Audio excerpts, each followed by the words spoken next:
Naam.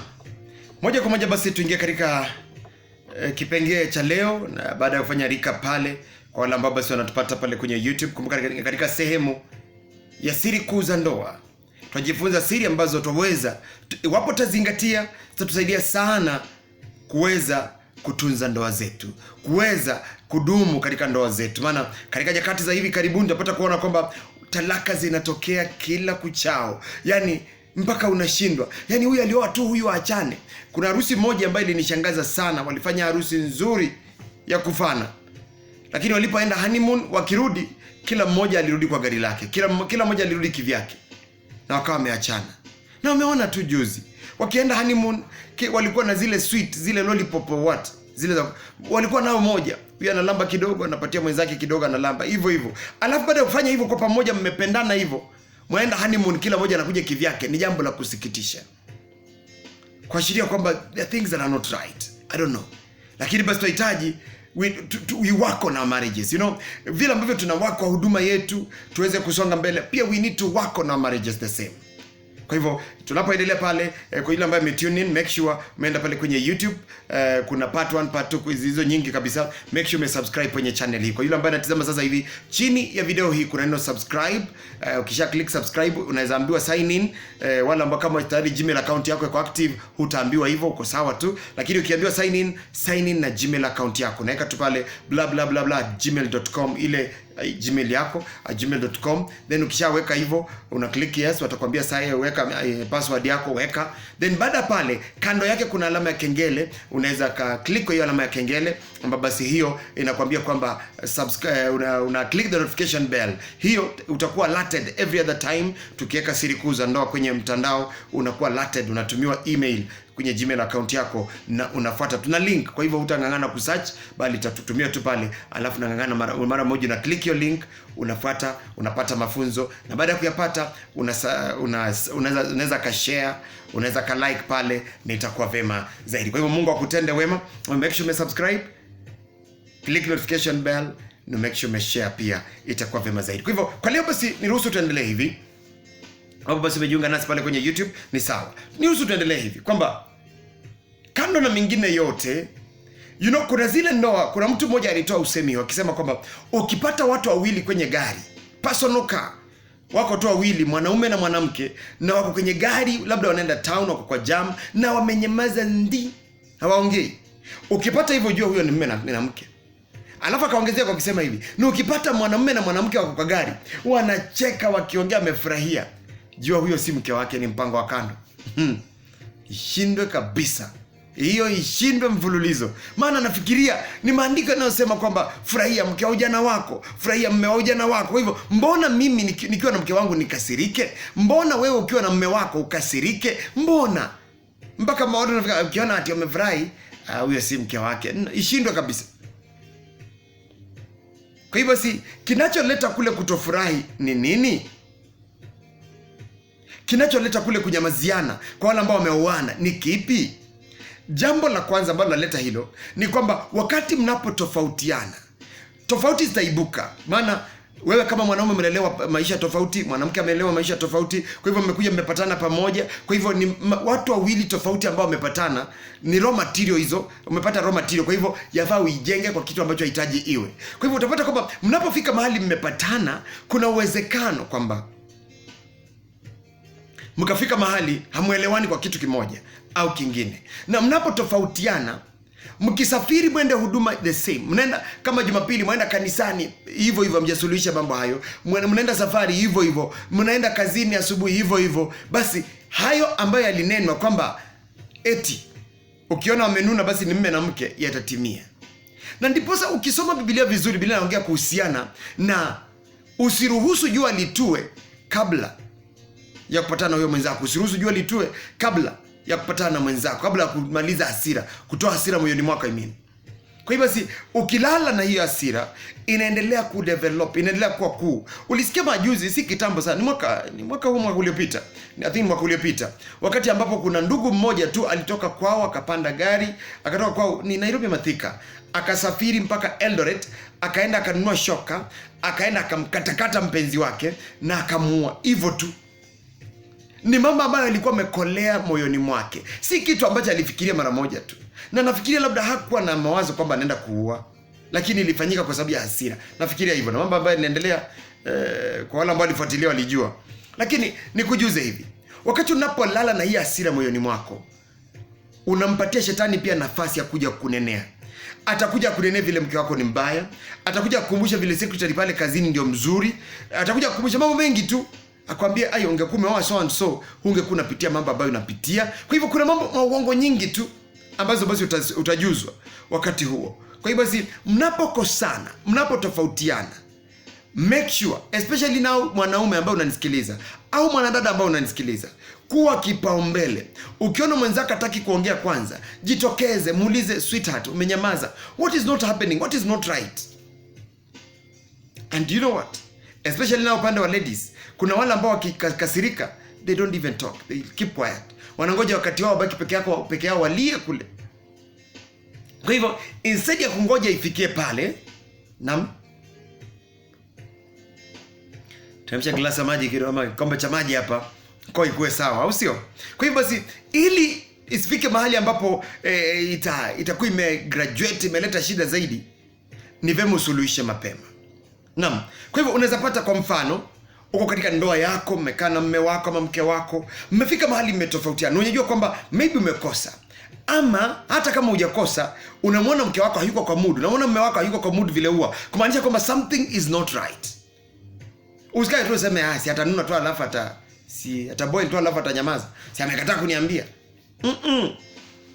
In fact, wakati kama huo ndio mzuri. Kila ambacho unaweza kumpatia muda, kama una hasira pia nawe ama ana hasira, mpatie muda kidogo ili asije aka overreact. Lakini usimpatie muda mrefu. Kwa mfano mmetofautiana lunchtime, usimpatie mpaka kesho yake lunchtime. Hapana, 24 hours ni nyingi. Ikiwezekana, kama uko hapo nyumbani, kama unaweza mpata mapema, ikiwezekana siku hiyo ikifika jioni, make sure before mlale umesuluhisha mambo. Mnaweza mkasuluhisha before jioni kabisa, before mle sapa, lakini watu wakiwa busy, mko busy, before mlale make sure mmesuluhisha. Ndio mtu asilale akinenea maneno ya ajabu ajabu. Na by the way, wakumbuka kwenye Biblia pale Biblia inasema kwamba kuna mtu alienda kutoa dhabihu na akaambiwa kabla utoe dhabihu yako, enda mpatane na yule ndugu yako mlikosana kwanza. Enda mpatane kwanza. Kumaanisha kwamba hata dhabihu yako wakati ambapo umekasirikia mtu, kuna uwezekano haikubaliki mbele za Mungu. Kwa hivyo pote pale ulipo, patana na mke wako. Mke wako ama mume wako, anaweza kawa kizuizi katika maombi yako. Anaweza kawa kizuizi katika breakthrough yako. Na jue mko wawili, mko pamoja. Na nyote sasa si wawili, ni mwili mmoja. So it's even worse. Unaenda mbele zake Mungu, unaribashanta, unaomba maombi yote, lakini mmekosana na mke wako, mmekosana na mume wako, kuna uwezekano unagonga ceiling, unarudi tu. Nafika tu hapa kwa ceiling, unarudi. Kwa hivyo si ni vema upatane naye. Na katika kule kupatana, na hisi hivi, wakati mwingine kuna wandugu ama wadada wengine ambao sometimes wakikasirika wanakasirika kabisa. Kwa hivyo watu kama hao, ukiona hasira yake imepungua lakini bado hataki kuongea, you need to push him or her. Msukume aongee. Kwa sababu atakapoongea anatoa maneno, lakini akinyamaza, kuna wale ambao anafika mahali ananyamazia. Na akinyamazia juu hamjasuluhisha, ina pile. Itakapolipuka ni zaidi ya atomic bomb. Ni zaidi ya bomb. Kwa sababu itakuwa imeshakolea, imeiva, alafu zinalipuka kwa moja, pap. Hautakuwa na uwezo wa kustahimili. Kwa hivyo popote pale ulipo, mimi husema hivi, ni heri nipate kumsukuma yule labda mke wangu tumetofautiana, aseme ni shida iwapi. Maana asiponiambia shida iwapi, then sitajikosoa. Kumaanisha kwamba kuna uwezekano the next minute nikarudia the same thing ambayo imemuudhi. Akadhani kwamba nafanya kimakusudi kumuudhi, kumbe sio hivyo. Na hivyo ndivyo ndoa huharibika. Kwa hivyo si ni vema. Nakumbuka labda si masuala ndoa tu, napenda kutoa mifano. Kuna mchungaji fulani mahala fulani ambaye alienda kwenye mkutano fulani, alikuwa amealikwa na MC ambaye alikuwa anaongoza mkutano huo, sijui alitumiwa na nini. Na ikawa wamekubaliana kumpa dakika fulani za kuhubiri, na huyo MC naye sijui alifanyaje, akaamua kumnyongea time. Akamnyang'anya 3/4, anataka kumpa quarter of the time allocated, na mpaka program kila mtu anaona. So sijui kwa nini MC aliyepandwa na nini ya kutaka kazi ya pastor kuhubiri. pastor maana hata hajaanza kuhubiri vile na amekatisiwa, alikasirika. Na hata kwa kutoka kaenda, hakuenda kwa uzuri. Ni mchungaji binadamu, kasirika pia. Kwa hivyo hakuenda kwa uzuri. Na pamoja na yule ambaye alikuwa na organize mkutano na mwingine, the following day tukajaribu bwana, mimi sikuwa MC kwa huo mkutano, nilikuwa mmoja wa wale ambao tulikuwa tupanga na wengine tulikuwa kama watu wengi tu, it was a group of people. Kwa hivyo basi ilipofika the following day, tukaweza kuambia, tukaamua kuacha tupigie huyo pastor, unajua ni mtumishi wa Mungu, tumombe msamaha kwa niaba ya yule ambaye alimess. Na katika kule kumpigia, pastor hakuchukua hiyo simu, na tukajua immediately amekasirika. Wale wenzangu nikawaambia, tukawa naongea, tunaulizana sasa hapa. Akafika mahali akasema no, tusiende, tutulie. Lakini immediately nikakuwa quickened up kwamba wakati huyu ni mtumishi wa Mungu, wakati huu ndio tajua ukweli. Maana akikaa aombe na atulie, tutaenda kwa tuambie hakuna shida, nilishaisha. Na hata jua nini nilimkasirisha hasa, na ni yepi ambaye alikuwa anafikiria. Kwa hivyo tukaamua twende. Nikamwambia hapana, saa hii ndio saa nzuri, ndio tujue, ndio tuweze kuomba msamaha tukielewa. Tukaenda, hata hakutaka kutuona, lakini baadaye akatuona na akawa amekasirika sana. Akasema nawapatia dakika chache tu, mnasemaje? Then tukaongea, then akafunguka.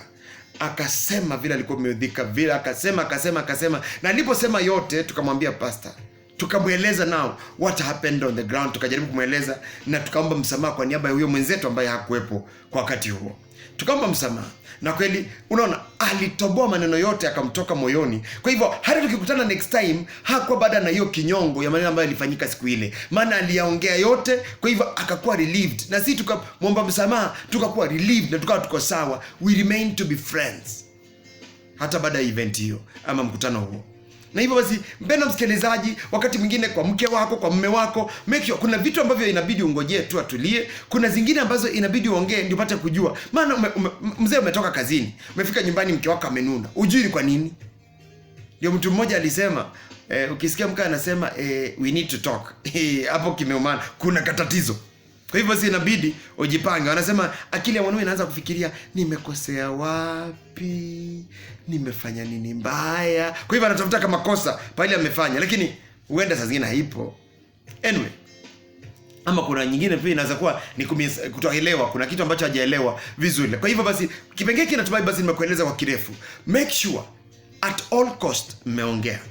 Umejua ni nini naudhi mke wako, nini naudhi mume wako. Make sure umejua. Ukishajua usirudie tu siku nyingine kimakusudi, maana sasa unajua. Kwa hiyo basi Mungu akusaidie, Mungu anisaidie kwamba tuzidi kutilia maanani haya, na najua ndoa zetu zitapona. Maana itakuwa uzuri aje kwamba ndio mtofautiana once in a while, na mkitofautiana mna solve haraka. Mkitofautiana mna solve haraka. Nani atawahi jua kwamba mnatofautiananga? Atafikiria kwamba in fact hamkosanangi. Sasa mnakaaje vizuri hivi? Paka nasikia wivu. Kumbe hajui siri. Nawe pia chukua hiyo siri. Mkitofautiana, solve immediately na itakuwa vema zaidi. Kwa wale ambao nasikiliza kwenye radio, make sure kwa hapo una lolote la kuongezea, swali, jambo lolote, SMS line yetu iko wazi. Unaweza kutuma pale kwa 011 0089270 ya hapa studioni. Tuma pale tuzidi kusemezana. Kwa wale ambao ni YouTube, weka comment yako hapa chini ya video hii, weka comment hapa, semezana nami kila ambacho ungependa kusemezana nami, semezana nami hapa. No, make sure you click subscribe, sign in na Gmail account yako, then click notification bell kuwa notified for more yale ambayo tutakuwa naweka kwenye mtandao huu. Ningia kwa kipengele ambacho ningependa kumaliza nacho usiku wa leo, asubuhi ya leo, maana ni saa zimesonga. Kwa hivyo niruhusu niseme tu usiku ama asubuhi, whichever. Jambo la mwisho pale ambalo nataka tuzingatie ni kwamba tunahitaji wakati mwingine kuomba msamaha.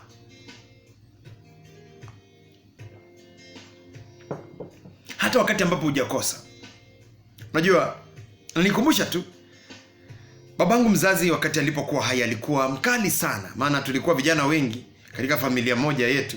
Ni zile familia, zile royal families. Niruhusu niseme hivyo. Na tulikuwa a good number.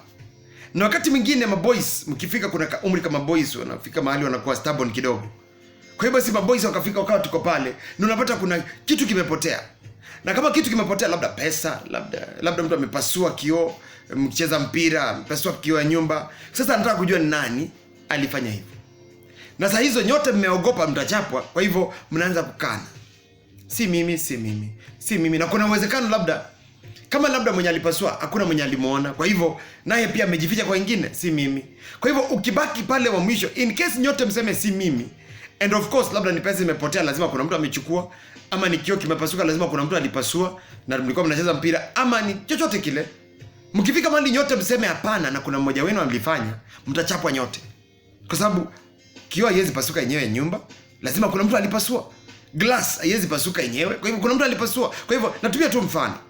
Kwa hivyo wakati mwingine ukiwa pale wa mwisho, kwa avoid kuchapa, maana alikuwa anapenda ukweli sana. Hata kama umefanya kosa na useme ukweli, mwambie dadi, nimekosea hapa, lakini nisamehe. Anasema sawa, usirudie tena. Hana issue, lakini mdanganya hata kama ni kitu kidogo hivi. Kile utakiona, utajua hujui. Kwa hivyo basi wakati mwingine ukiwa wa mwisho na watu wote wamesema hapana, ili avoid mchape, wakati mwingine unasema dadi, ni mimi nisamehe. Na mwenyewe unajua kwamba si wewe.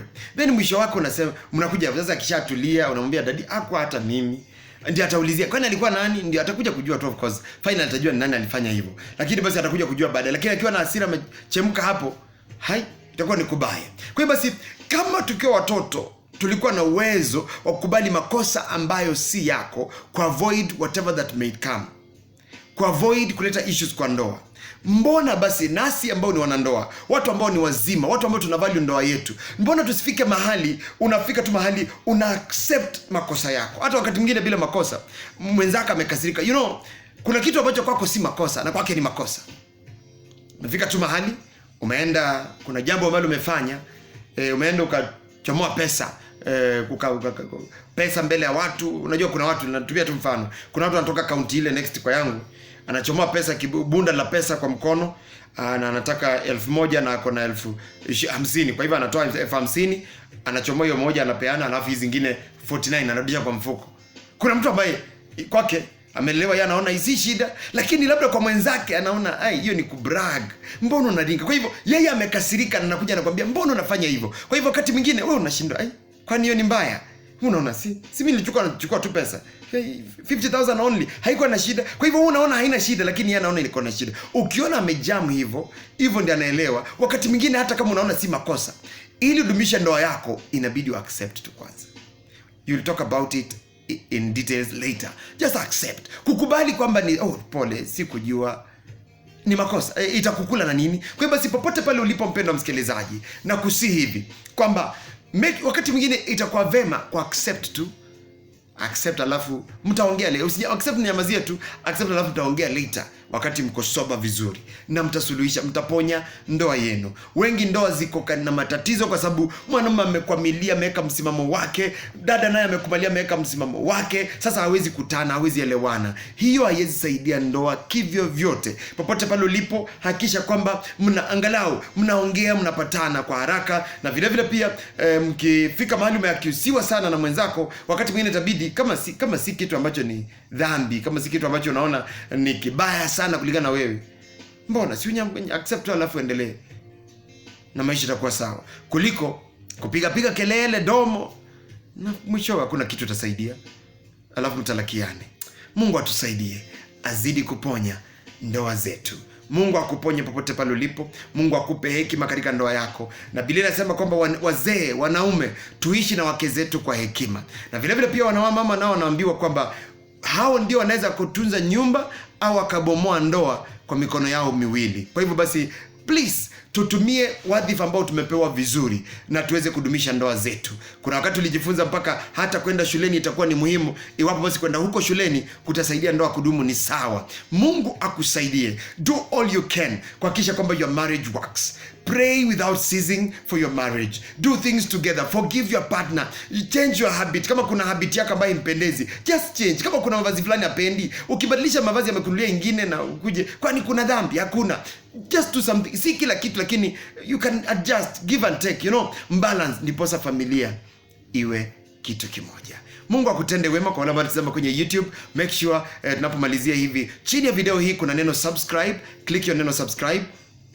ili uweze kujuzwa tunapoweka ujumbe mwingine. Kwa hivyo subscribe, alafu baada ya kusubscribe wakikwambia sign in na Gmail account yako, alafu baada pale click the notification bell ambayo iko hapa kando. Click tu kwa hiyo notification bell, bila shaka utakuwa unatumiwa email every other time tunapoweka ujumbe kama huu kwenye mtandao wa YouTube. Kwa hivyo siku yule ambaye anatazama, hakikisha kwamba enda kwenye YouTube, tafuta YouTube, yule anatazama ni chini tu ya video hii kuna neno subscribe, alafu sign in na Gmail account yako kama utaulizwa, then number 3 click the notification bell ambayo iko hapa chini, na bila shaka utakuwa moja kwa moja umekuwa umesubscribe kwenye channel hii, na itarahisisha kwamba utakuwa unatumiwa link ya every siri kuu za ndoa ama mafunzo ambayo tunafunza mambo ya ndoa.